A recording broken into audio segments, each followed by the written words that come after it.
দেশীয় খেজুর নাকি বিদেশি খেজুর? সব বন্ধুদের কাছে একটাই অনুরোধ থাকবে, ভিডিওটি শেষ পর্যন্ত দেখবেন। আর সবাই কেমন আছেন? সবাইকে স্বাগত জানিয়ে আরও একটি ভিডিও শুরু করছি। তো বন্ধুরা, এই যে খেজুর দেখতে পাচ্ছেন, এই খেজুর আপনাদের কাছে কি মনে হয়? আমাদের বাংলাদেশি খেজুর নাকি বিদেশি কোনো খেজুর? হ্যাঁ বন্ধুরা, কোন দেশি খেজুর ভিডিওর শেষে আপনাদের বইলা দেব। তো এই যে খেজুরগুলি দেখতে পাচ্ছেন, ডাউগার উপর বসে আছে, একদম ছড়াটা কিন্তু নুয়ে আছে। আর এই খেজুর গাছের ডাউগায় কিন্তু প্রচুর পরিমাণে কাটা, যে কাটাগুলি একদম সোজা হয়ে দাঁড়িয়ে দাঁড়িয়ে আছে। তো বন্ধুরা, এই যে ছড়াগুলি দেখতে পাচ্ছেন, ছড়াগুলিতে কিন্তু প্রচুর পরিমাণে খেজুর, আর এই খেজুর কিন্তু এখনও পাকেনি। তো আমি আপনাদের খেজুর গাছটা দেখাচ্ছি যে গাছটি দেখতে কেমন লাগে। এই যে বন্ধুরা, একদম গোড়া থেকে মাথা পর্যন্ত আপনাদের আমি দেখাবো। এই কিন্তু গাছের গোড়া, আস্তে আস্তে আমি মাথার দিকে আপনাদের দেখাচ্ছি। এখান থেকে কেটে কিন্তু রস বের করা হয়েছে। এই যে বন্ধুরা, মাথার দিকে উঠাচ্ছি, এই যে মাথাগুলি দেখতে পাচ্ছেন ডাউগায় ভরা এবং খেজুরে ভরা।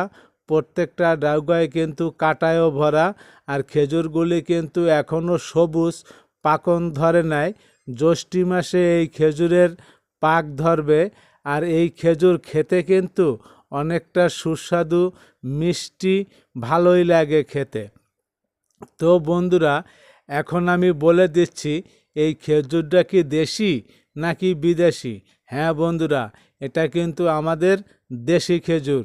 এই খেজুর বাংলাদেশেই হয়। বাংলাদেশের গ্রাম অঞ্চলে একটু সবচেয়ে এই খেজুরগুলি বেশি ধরে, বিশেষ করে খুলনা, বাগেরহাট, যশোর, নড়াইল, কুষ্টিয়া এইসব অঞ্চলে কিন্তু এই খেজুরগুলি সবচেয়ে বেশি জন্মে এবং ভালো জন্মে। আর শহর অঞ্চলে কিন্তু এই খেজুর গাছ আছে, বাট খুবই কম। এই খেজুরগুলি দেখতে পাচ্ছেন, খেজুরের যে ছড়াটা বের হয়েছে, ছড়ার সাথে যে ডান্ডাটা আছে সেটা কিন্তু লালচে, এবং খেজুর যে পাতির সাথে ধইরা আছে সেটাও কিন্তু লালচে। কিন্তু খেজুরটা কিন্তু এখনও সবুজ, আর কিছুদিন পরেই পেকে যাবে। তো খেজুর পেকে গেলে তখন আমি আবার আরেকটা ভিডিও আপনাদের দেখাবো যে পাকা খেজুর দেখতে কেমন, আমি খেয়ে দেখাবো কিভাবে খায়। তো বন্ধুরা, এই যে খেজুর এখনও কিন্তু কাঁচা, একদম ছোট খেজুর।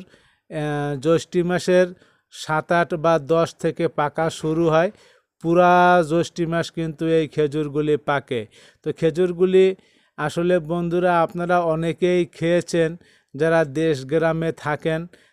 এই খেজুর দিয়ে কিন্তু অনেক খেলনাও খেলা হয়, সেটাও হয়তো অনেকে খেলেছেন। আর অনেকে জানেনই না যে এটার নাম কি বা এটা কোথায় হয়। হ্যাঁ বন্ধুরা, এই খেজুর কিন্তু আমাদের বাংলাদেশে হয়।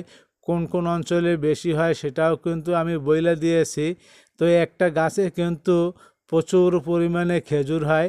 আমাদের অঞ্চলে পুরো এলাকায় কিন্তু খেজুর গাছে ভরা। তো বন্ধুরা, খেজুর গাছ কিন্তু দুই ধরনের হয়, একটা হয় মইনা খেজুর, একটা হয় খেজুর। আমি কিন্তু আপনাদের খেজুরটাই দেখাচ্ছি। আর আমাদের অঞ্চলে কিন্তু প্রচুর পরিমাণে খেজুর হয়। সবাই ভালো থাকবেন। আজকে এ পর্যন্তই। আসসালামু আলাইকুম।